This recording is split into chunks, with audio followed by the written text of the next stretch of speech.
भारत के विशाल भूभाग में जहां हर कोना अपनी संस्कृति और परंपराओं से जगमगाता है, वहीं एक छोटा सा गांव था, मूर्खपुर। नाम सुनते ही आपको लगेगा कि यह कोई मजाक है, पर सच मानिए, इस गांव के लोग ऐसे थे कि नाम बिल्कुल सही बैठता था।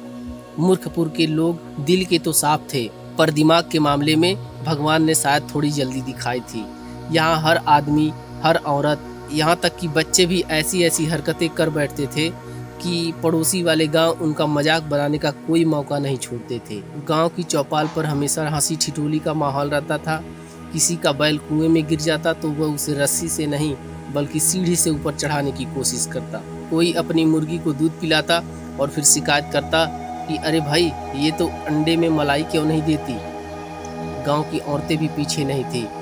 एक बार तो उन्होंने कपड़े धोने के लिए साबुन की जगह आटे का लेप लगा दिया। जब कपड़ा सूख कर सख्त हो गए तो वो बोली, वाह, अब इस्त्री की भी जरूरत नहीं पड़ेगी। मूर्खपुर का सबसे बड़ा गर्व था उसका सालाना मेला, जिसे लोग महामूर्ख मेला कहते थे।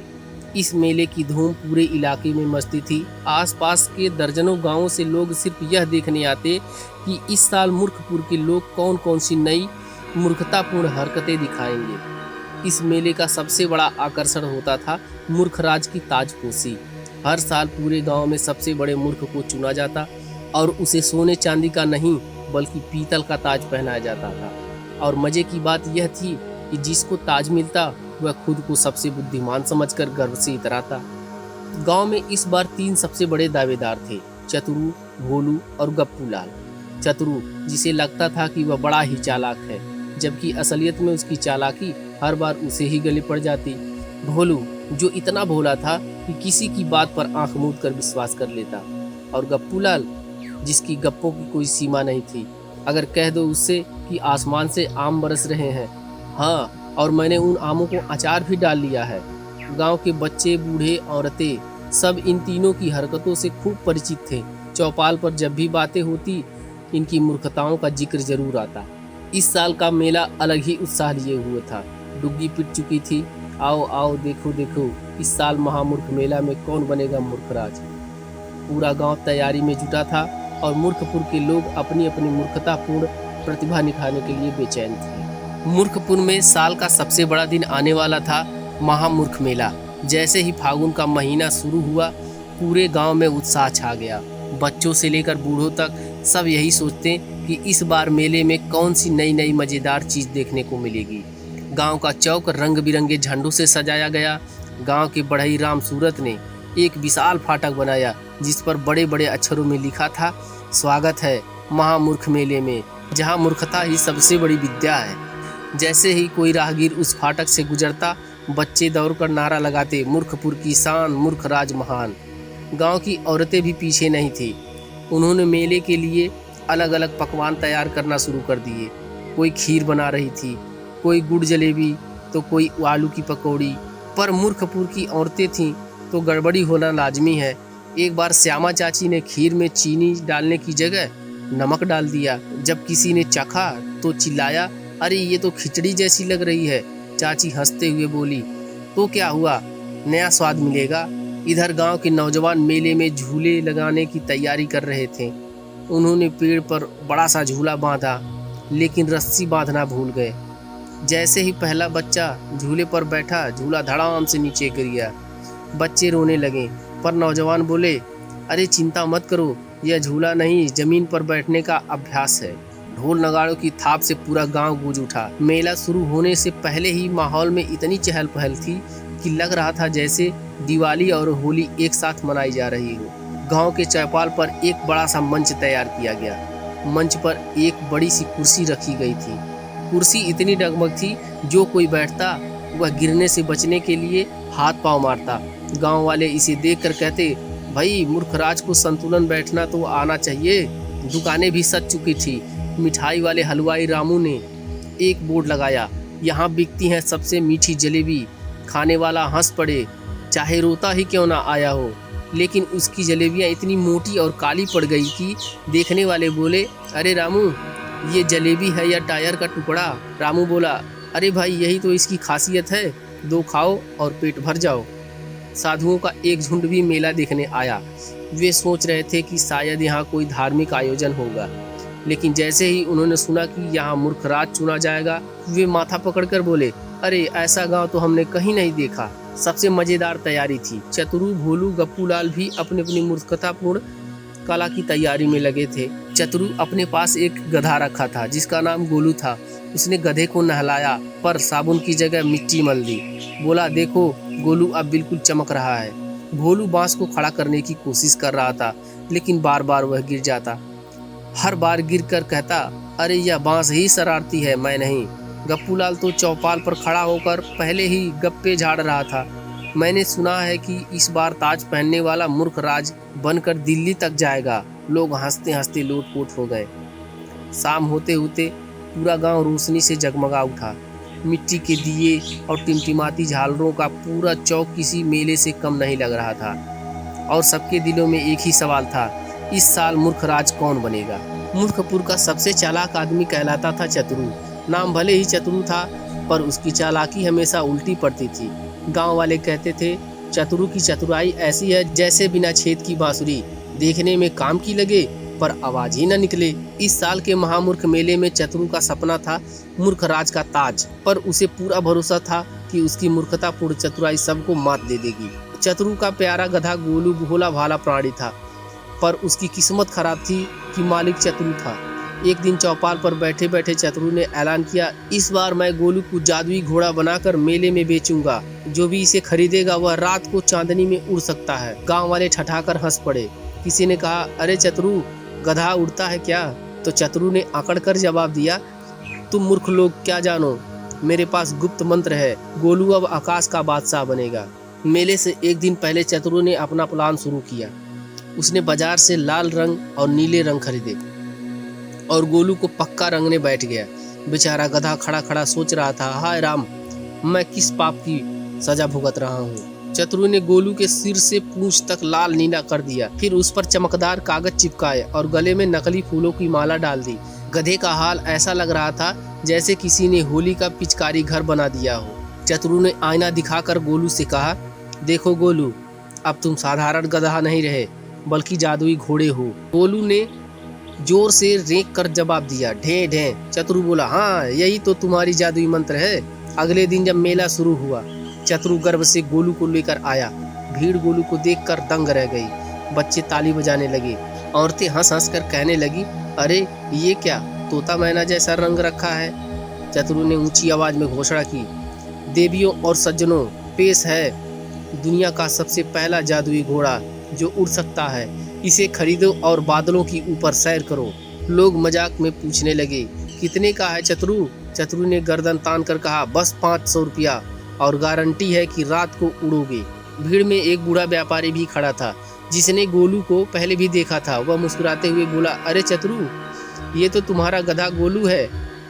इसे मैं कई बार तुम्हारे घर के पास बंधा देखा हूँ। चतुरू झेपते हुए हार मानने को तैयार नहीं था। बोला, नहीं नहीं, ये गोलू नहीं, जादुई घोड़ा है। गोलू तो कल तक था, आज मंत्र से बदल दिया गया है। भीड़ हंसने लगी। तभी आसमान में बादल घिर आए और अचानक बारिश शुरू हो गई। गोलू बेचारा भीग गया और उसके सारे रंग बहकर नीचे गिर गए। लाल, नीला, पीला सब गड्ढों में बह गया। अब सामने वही पुराना काला सफेद गोलू खड़ा था। भीड़ ठहाके मारकर हंस पड़ी। बच्चे चिल्लाने लगे, गोलू गधा, गोलू गधा। चतुरू की पोल खुल गई। उसने शर्म छुपाने के लिए कहा, अरे यार, अरे ये बारिश तो धोखा दे गई, वरना गोलू अभी आसमान में उड़ रहा होता। गांव वाले हंस हंस कर पेट पकड़ने लगे। एक औरत बोली, चतुरू, तेरी चालाकी तो गधे की तरह ही बेकार निकली।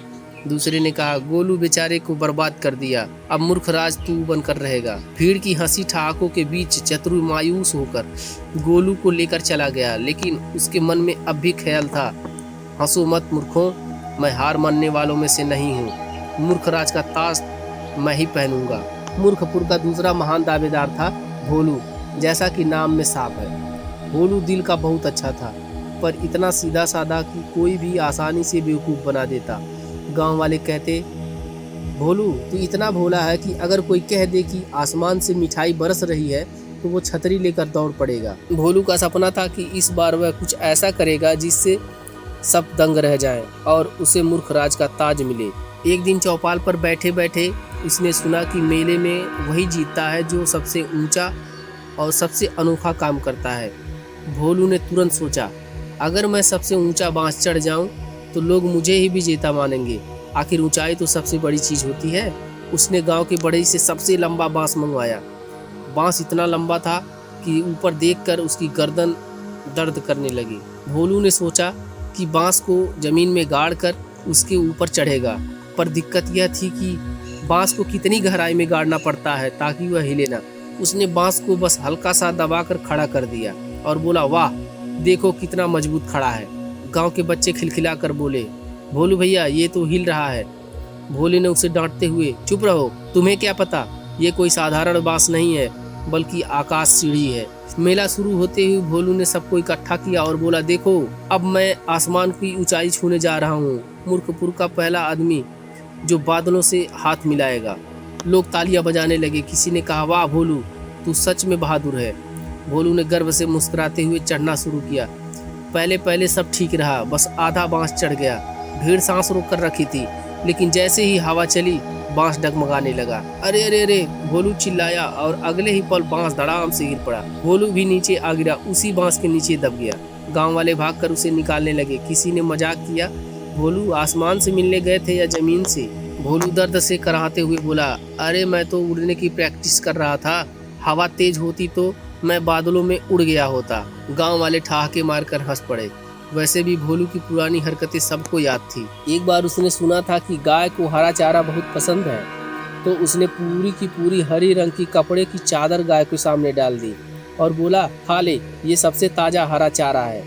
भोलू सिर पर पट्टी बंधवाते हुए हंस रहा था। कोई बात नहीं, अगली बार मैं बांस को और ऊंचा बनाऊंगा, मूर्खराज का ताज मेरा ही होगा। लोग एक दूसरे से कहने लगे, चतुरू ने तो गधे को उड़ाने की कोशिश की, भोलू ने खुद को, दोनों ही जमीन पर धड़ाम हो गए। अब देखना है गप्पू लाल क्या करता है। अगर मूर्खपुर में कोई इंसान जुबान के घोड़े पर उड़ता था तो वह था गप्पू लाल। उसकी खासियत थी कि वह ऐसी वैसी बातें गढ़ लेता था कि सुनने वाला पहले ही दंग रह जाए, फिर हंस हंस कर लोटपोट हो जाए। गांव के बच्चे कहते, अगर गप्पू काकू की बातें सच हो जाए तो मूर्खपुर अब तक स्वर्ग बन गया होता। गप्पू लाल को इस बार पूरा भरोसा था कि वह अपनी गप्पों से मूर्ख राज बन जाएगा। मेले के दिन गप्पू लाल बड़े गर्व से चौपाल पर चढ़ा और हाथ में एक पीला सा आम उठाकर बोला, देवियों और सज्जनों, पेश है दुनिया का इकलौता जादुई आम, जो इसे खाएगा वह आसमान में उड़ जाएगा। किसी ने पूछा, अरे ये आम कहाँ से लाए हो गप्पू लाल? वह तुरंत बोला, अरे हिमालय की चोटी पर एक जादुई पेड़ है, मैं कल वहीं से उठाकर लाया हूँ। भीड़ में एक बच्चा उत्साहित होकर बोला, मुझे दे दो, मैं खाता हूँ। गप्पू लाल थोड़ा घबराया, तब तक बच्चे ने आम छीनकर खा लिया। अब गप्पू लाल ने डंका पीटा, सावधान, देखो यह बच्चा उड़ने वाला है। बच्चा उछल उछल कर ऊपर कूदने लगा, पर जमीन से ऊपर तो क्या, चप्पल तक नहीं छूटा। लोग हंसने लगे, अरे गप्पू लाल ये कहाँ उड़ रहा है? गप्पू लाल हकलाते हुए कहा, अरे अरे इसकी दिक्कत है, पेट भारी है इसलिए अभी नहीं उड़ पा रहा है, आधा घंटा बाद देखो बादलों में खेल रहा होगा। गांव वालों को गप्पू लाल की कई पुरानी गप्पे याद थी। एक बार उसने दावा किया, मैंने समुद्र में ऐसी मछली पकड़ी है जो गाना गाती है। जब लोगों ने पूछा कहाँ है तो बोला, अरे उसे गंवाने के लिए हमारे पास फीस नहीं थी, इसीलिए वापस चली गई। गांव के बुजुर्ग एक पेड़ के नीचे बैठे विचार कर रहे थे। राम सूरत काका बोले, मुझे लगता है मूर्ख राज का ताज चतुरू को ही मिलना चाहिए। गधे को घोड़ा बनाया था, कोई मामूली बात नहीं है। उसकी बात पर हीरा काका ने सर हिलाकर कहा, नहीं नहीं, भोलू को असली मूर्ख है। जो आदमी अपनी जान जोखिम में डालकर बांस पर चढ़े वो तो मूर्ख राज कहलाने लायक है। तभी शंभू काका हंसते हुए बोले, अरे तुम दोनों गलत हो, असली मूर्ख राज तो गप्पू लाल है। उसकी गप्पे सुनकर तो भगवान भी हंस पड़े होंगे। तीनों आपस में बहस करने लगे। अब पंचायत बैठी और सोचने लगी। तीनों ने ऐसी मूर्खता दिखाई कि किसी को हारते देखना नामुमकिन हो गया।